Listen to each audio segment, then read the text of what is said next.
여러분, 지금 전 세계 큰 손들이 달력에 날짜 하나를 빨간 펜으로 동그라미 쳐놓은 거 알고 있었나요? 지금 뉴스에서는 협상이 잘 되고 있다. 트럼프가 유예했다. 이제 전쟁 끝나가나? 이러면서 안도하는 분위기예요.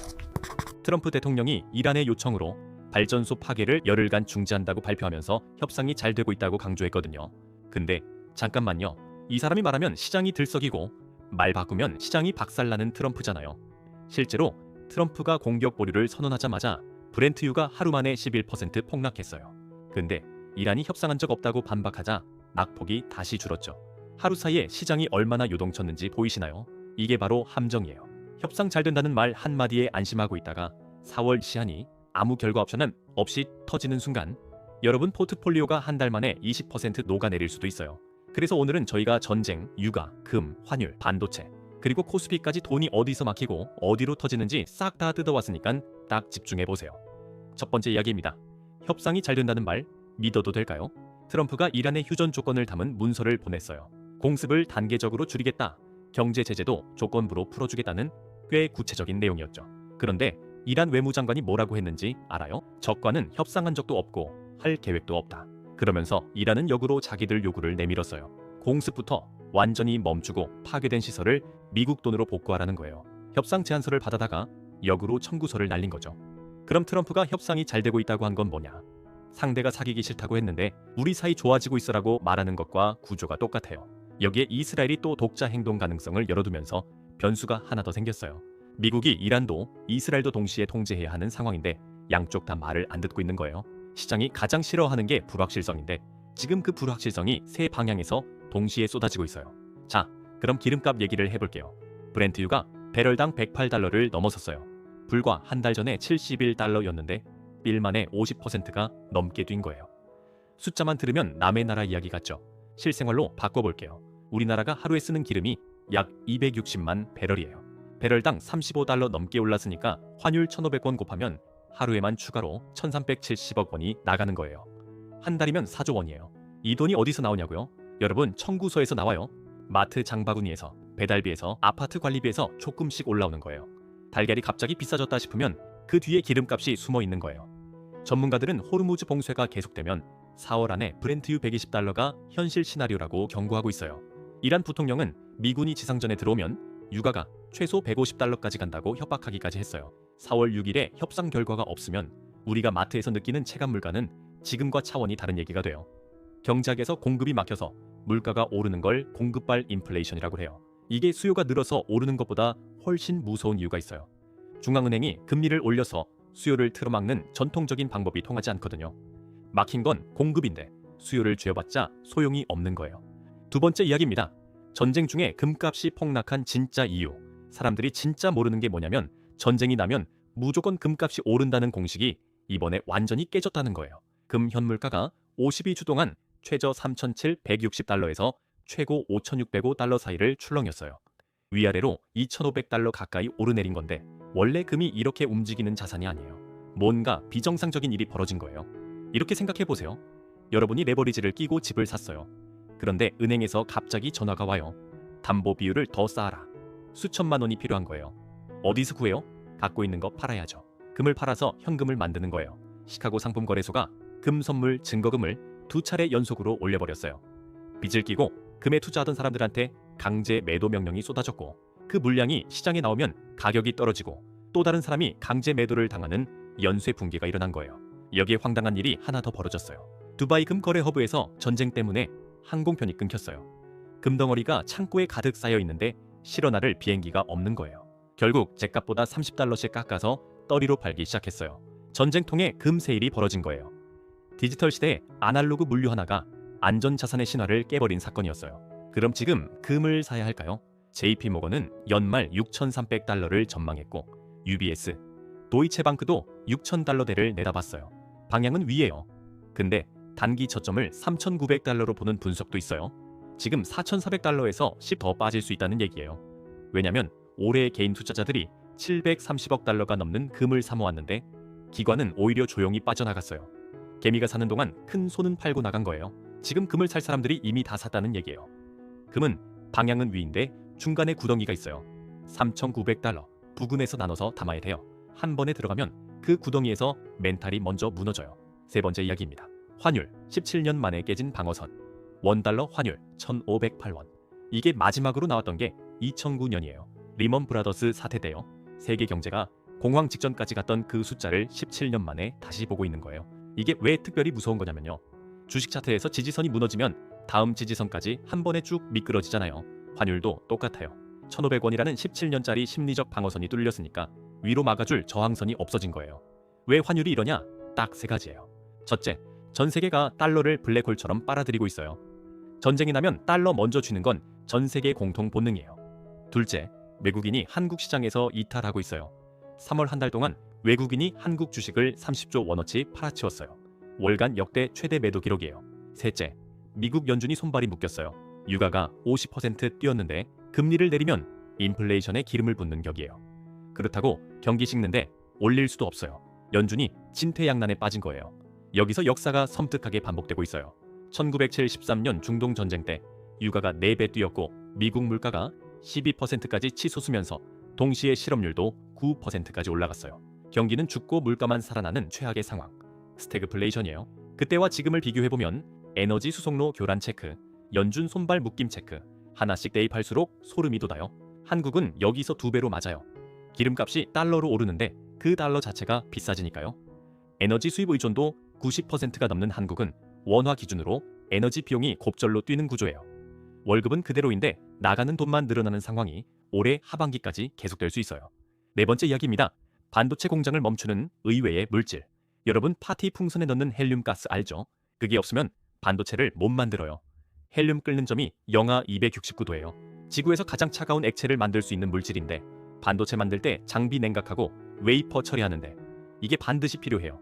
대체할 수 있는 게 없어요. 비유하자면요. 세계 최고 셰프가 있어요. 최고급 주방 기구도 다 있어요. 근데 가스가 끊겼어요. 요리를 못하는 거예요. 지금 전 세계 반도체 공장이 딱 이 상황이에요. 전 세계 헬륨의 30%를 공급하던 카타르 라스라판 산업단지가 이란의 공격으로 피해를 입으면서 이 물량이 한꺼번에 사라졌어요. 국제 반도체 업계에서 이미 생산 차질이 시작됐다는 임원 발언이 나왔고 대형 산업가스 업체들도 공개 경고를 냈어요. 삼성전자랑 SK하이닉스가 약 6개월치 헬륨을 미리 쌓아뒀어요. 당장 공장이 서지는 않아요. 하지만 전쟁이 여름까지 가면 그 비축분이 바닥을 드러내요. 그때부터는 칩 수율이 떨어지고 공급 부족이 생기고 가격이 오르는 도미노가 시작되는 거예요. 다섯 번째 이야기입니다. 코스피 6천에서 5천으로 여기서부터가 오늘 이 영상에서 제일 중요한 이야기예요. 기름값이 오르고 환율이 뛰고 반도체 소재가 막혔다. 이 세 가지가 동시에 코스피를 향해 날아든 거예요. 그 결과가 어떻게 됐는지 오늘 기준으로 타임라인을 짚어드릴게요. 불과 한 달 전이에요. 코스피가 역사상 처음으로 6,300선까지 치솟았어요. AI 반도체 슈퍼사이클에 밸류업 정체까지 맞물리면서 모두가 코리아 랠리를 외쳤어요. 그런데 이때 이미 함정이 파여 있었어요. 코스피가 6천을 돌파하던 그 순간 외국인은 조용히 팔고 있었어요. 3월 한 달간 외국인은 국내 현선물 시장에서 합산 32조 원이 넘는 자금을 회수했어요. 32조 원이요? 우리나라 한 달 예산이 대략 50조 원이에요. 그 절반이 넘는 돈이 한 달 새 증시에서 빠져나간 거예요. 개인이 환호하며 사는 동안 큰 손은 웃으면서 팔고 나간 거예요. 비유하자면 이래요. 두쫀쿠 판매하는 빵집에 갑자기 줄이 엄청나게 생겼어요. 사람이 몰리면서 가게가 꽉 찼어요. 그러자 주위에 점차 두쫀쿠를 만드는 빵집이 늘어나고 짜장면집에서도 치킨집에서도 두쫀쿠를 판매해요. 두쫀쿠로 돈 번 사람은 초기에 다 벌고 이미 빠진 거랑 같아요. 여기서부터 진짜 재밌어지는데요. CNN이 트럼프의 이란 관련 발표 시점을 분석했더니 충격적인 패턴이 나왔어요. 트럼프가 이란 발전소를 폭격하겠다고 발표한 시점이 증시가 문 닫은 토요일 저녁이었어요. 그리고 월요일 증시가 개장하기 직전에 이란과 협상 중이라며 폭격을 연기했어요. 이게 무슨 뜻인지 아세요? 토요일 저녁에 겁을 줘서 시장을 패닉 상태로 만들어 놓고 월요일 아침 시장이 열리기 직전에 협상 카드를 꺼내는 거예요. 비유하자면 이래요. 동네 건달이 금요일 저녁에 가게 사장한테 전화해요. 내일 가게 부셔버리겠다고요. 사장이 주말 내내 벌벌 떨어요. 월요일 아침 가게 문 열기 5분 전에 다시 전화해요. 오늘은 봐준다고요. 그 사장 멘탈이 어떻겠어요? 코스피가 딱 그 사장이에요. 실제로 폴리마켓이라는 도박 사이트에서 미국과 이란의 휴전 시점을 묻는 게시판에 8개 계정이 오늘 날짜인 4월 1일 선택지에 총 7만 달러를 베팅했어요. 이 계정들이 전부 3월 21일 전후로 새로 만들어진 계정들이에요. 휴전 일정을 미리 아는 사람이 있다는 의혹이 제기되고 있는 거예요. 최근 코스피 상황 그대로 전해드릴게요. 장 초반 코스피가 5060일까지 밀리면서 5000선 붕괴 직전까지 내몰렸어요. 4거래일 연속 하락이에요. 원달러 환율은 1519원까지 올라서 글로벌 금융위기 이후 최고치를 경신했어요. 그리고 외국인은 9거래일 연속 코스피 시장에서 매도세를 이어가고 있어요.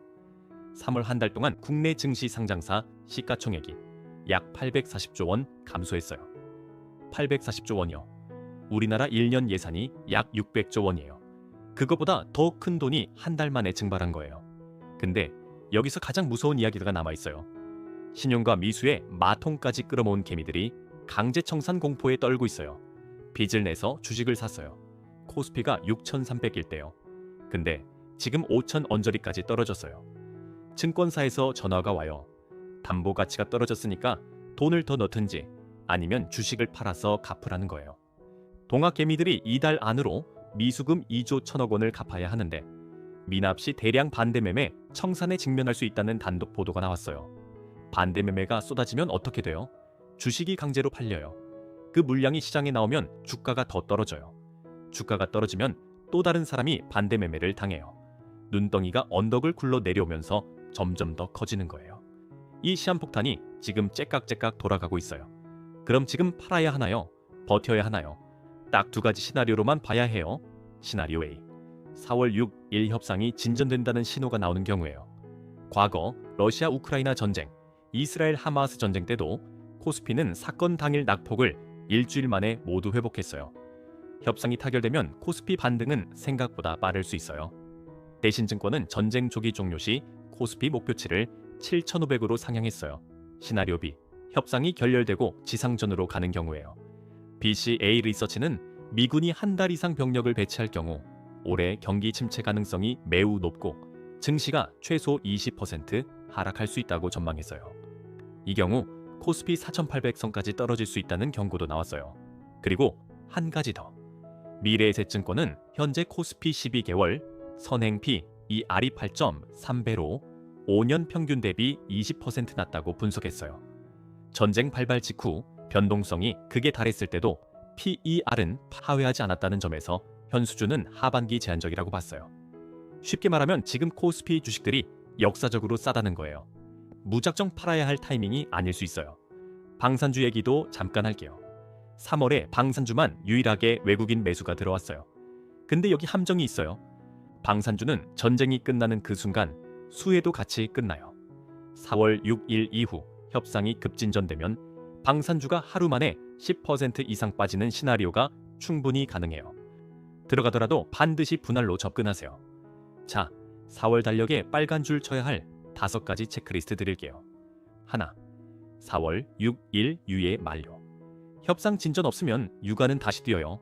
둘, 미국 15개 조항과 이란 5개 조건의 접점 여부. 이게 4월 모든 자산의 방향을 결정해요.